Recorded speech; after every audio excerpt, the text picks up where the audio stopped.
This is Umar for BoxNation. Craig Richards has flown business class or first class. Oh, between could have been first. First class, I was living my best life, having a good sleep and eat on the plane. Yeah, we're here in Riyadh, Saudi Arabia, and Eddie Hearn's saying, look, want to keep living that life, just get me the win on Saturday. Yeah, so that's what I want to do and that's what I will do. I want to go and deliver, give him the win, match him, go win this. So it's like we repay him for the opportunity and we push on. Just spoke to Dimitri Bivol, who you really pushed in that fight, and arguably the biggest fight you've had in your career, of course, world title fight, one of the best pound for pound fighters. But that was behind closed doors and didn't really generate the atmosphere, of course, for obvious reasons during that time in lockdown.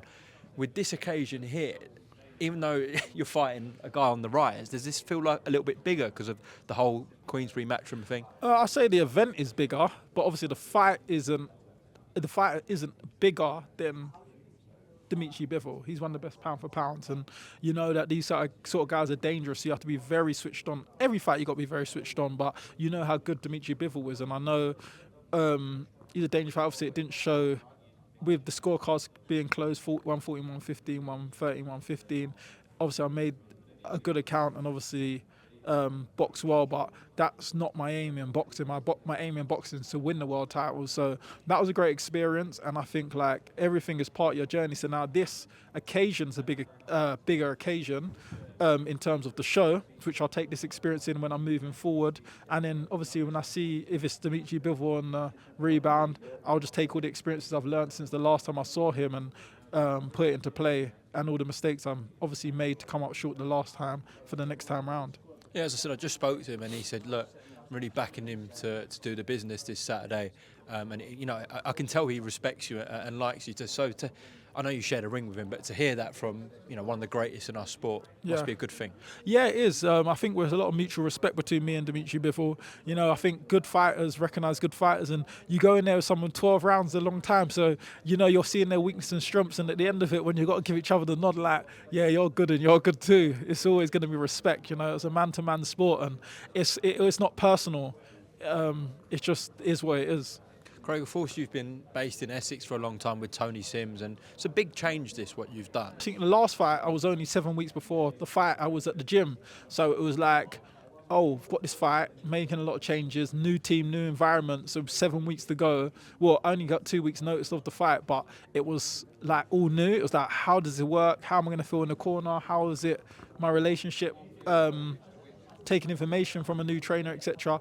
But we ticked that box. And moving forward from when I've joined, it's now going to be basically 6 months I've been with Shane McGuigan to when this fight is. So I think, that's now out the window. That box is ticked, and now it's ready just to go and implicate and show what I've learned and what I've improved on. Okay. Just spoke to Willy Hutchinson as well. He said he's going to render you unconscious this Saturday. Yeah. So I've heard someone else said that's what he said. But I don't think he believes that. He'll give it a good go, but I've heard fighters talk mad loads of times. Look at Charles Martin. He said he walks himself like a god. He said he's going to take AJ out, and we saw 1 or 2 rounds. It never happened. So, as they say, talk's cheap. I could say this, he could say that, but Saturday night we'll see. On the flight here, I watched yesterday. I watched the face-off you did with Carl Frampton on TNT. Yeah. What did you take away from that about his energy, his character?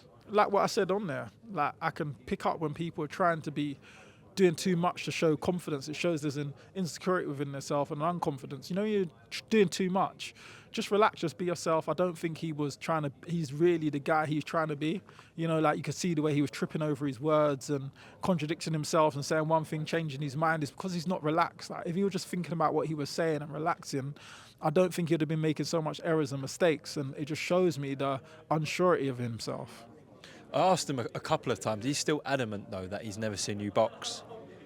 Come on, let's be realistic. Like, I think I've even boxed someone from his stable when he was at the stable. Yeah, I boxed Jake Ball when he was training with him and his friend. So you're not going to tune in to watch your own stable, mate.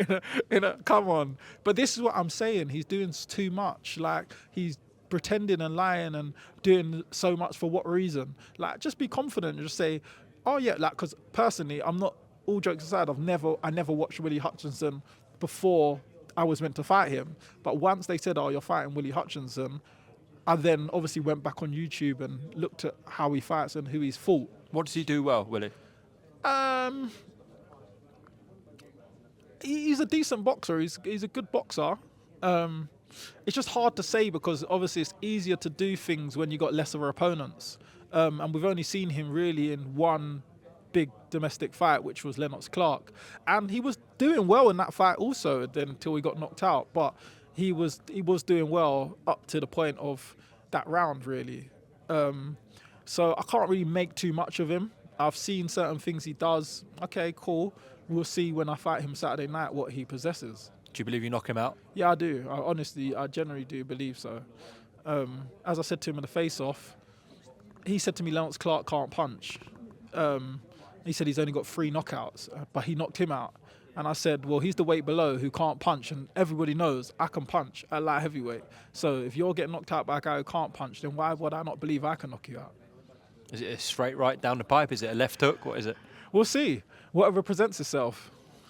Just lastly, I'm speaking to everyone on this card, mainly the British guys on this card, about this, the deep, really deep rivalry that Eddie and Frank have, and Eddie clearly likes you. You've been with him for a long time, and I can tell the bond you have with him, and he's picked you as his best light heavyweight. But if you can win this Saturday, he's going to like you even more. Yeah, of course. So you know about the rivalry between Frank and Eddie. So of course it's most important to win for yourself, for your career, to move on to greater. But to get that win for Eddie and beat Frank Warren?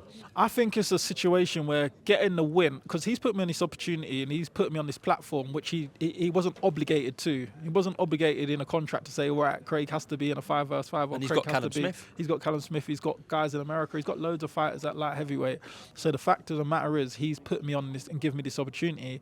I feel that me going out to get the win and getting the points for him is a way of saying thank you for the opportunity. Yeah, I get that. All right, Craig Richards, best of luck this Saturday, and we'll speak after the fight, hopefully. All right? Thank you.